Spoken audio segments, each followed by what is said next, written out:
after the transformation you've been through, how much more agile are you at that? How has it improved?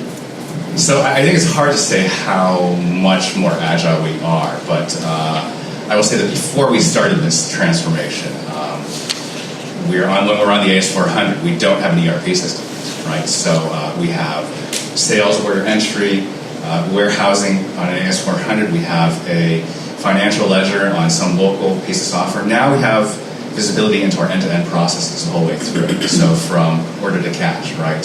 All the different processes are there.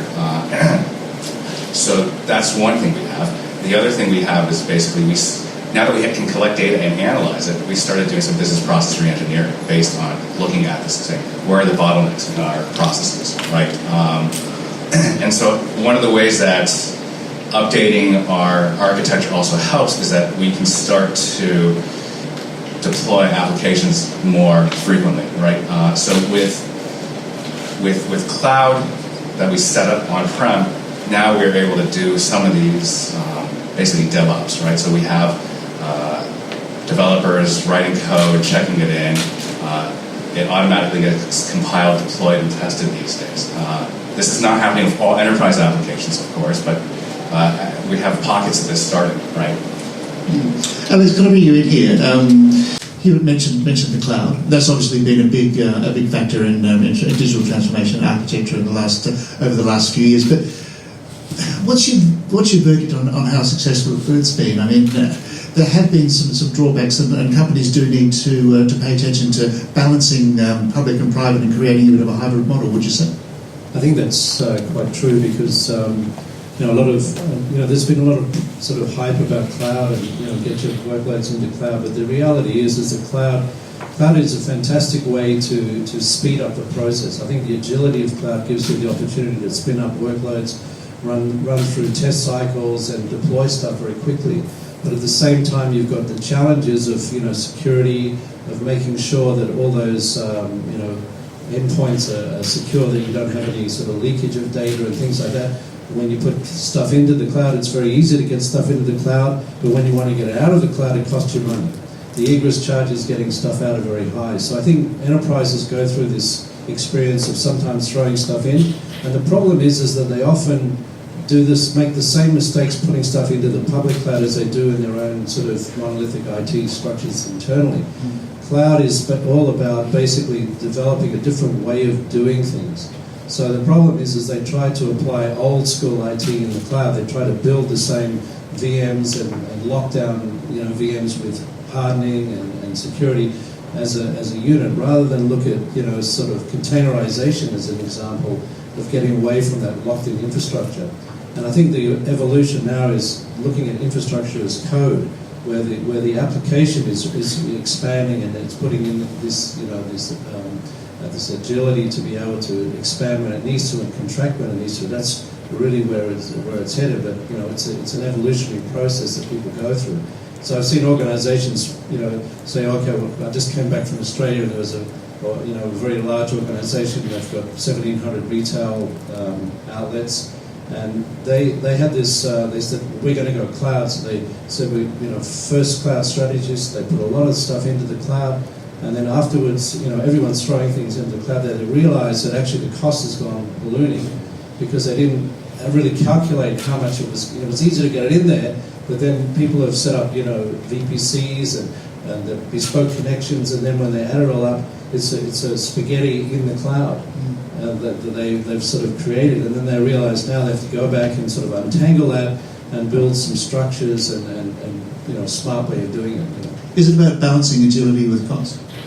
I think that's the key thing. So where I've seen in this part of the world, a lot of companies are using cloud for doing development and testing, and then they bring and host it back on premises. So that's been a pretty typical way of doing it. They test it. Banking and financial institutions find it harder to, they're less, because of security, I guess, they're not sort of jumping into the cloud as much. But in terms of development, I think it's not a problem to develop your apps in the cloud. test them and then deploy them internally. And we've heard about interconnection from you. Could you give us a bit of a take on where you see interconnection fitting into to what Alex has been talking about? Yeah, so as I was saying in my presentation, it's obviously very important to choose the right points for any network, let alone if you have a global presence. So optimizing the network in terms of knowing where you have, let's say, most of your activities happening, whatever those activities are, and then starting with that. And that, of course, implies, working with one company, maybe with a couple, that are actually complementary to your strategy. So, again, I'm not by any means engaged by Equinix, but there are not that many choices out there, I would say. We're actually happy that Equinix is sort of forward-thinking in that regard. So the importance of your own infrastructure, matching capabilities of companies that provide those kind of services, I think they're crucial. And what about sort of the new technologies that are coming? I noticed that in your presentation you downplayed the uptake of 5G. And said it was going to be a little bit slower than we may have thought. Yeah. What does that mean for a company that's trying to develop new infrastructure? Does that mean that they should put fewer resources into interconnecting with 5G, or should they prepare themselves for it? Yeah, I think there's a lot of hype with 5G. I mean, we're all craving more data and we want more speed. So essentially, what the mobile operators are doing is they're saying, oh, we're about to deploy these networks and it's going to be fantastic and it's going to solve all your problems. Right? Which we know from our transition from 2G to 3G and from 3G to 4G was always the message. Right? They're always telling us, oh, that new thing is going to solve all your worries. Right? The problem is that the demand for data and the speed and increased expectation that it should be low latency is, for example, in terms of visual communication or delivering content, again, it's important as well as for the financial industry to do their transactions. I think it's sort of, we're not there yet, right? And it's going to take a while because you have to realize that this infrastructure is really expensive. You have legacy, one of the keywords we're all using today, in most of these mobile networks that have 2G and 3G and 4G and all technologies at their core. It will take time. Because you're talking about billions and billions of dollars in capex that they need to deploy. So it's going to be gradual. Okay, so I guess a lot of the work that you've been doing is around your supply chain. And would you say that I'm just interested in knowing, for the investment that you've made and the transformations that you've gone through, how much better at it are you now? Well, so it goes back to a cultural question, right? Basically, it's like, can you change the culture of the company such that they're willing to use data to make decisions, right? A lot of our managers are still of the, I feel I'm going to do this, right? Because they've been working on this since the beginning of time. But now we have to basically change our attitude to say, look at this data. This will tell you exactly what's happening in the production line. You need to make these types of decisions, right? So we got there initially, and then people started saying, oh, this is great. But then they got comfortable, and they shifted back, right? So this is a change management problem that occurs. So we're doing another round of change management starting now. And we see the needle starting to go back into the positive territory again. Yeah, okay. And Alex, so much of a lot of business is about collaboration.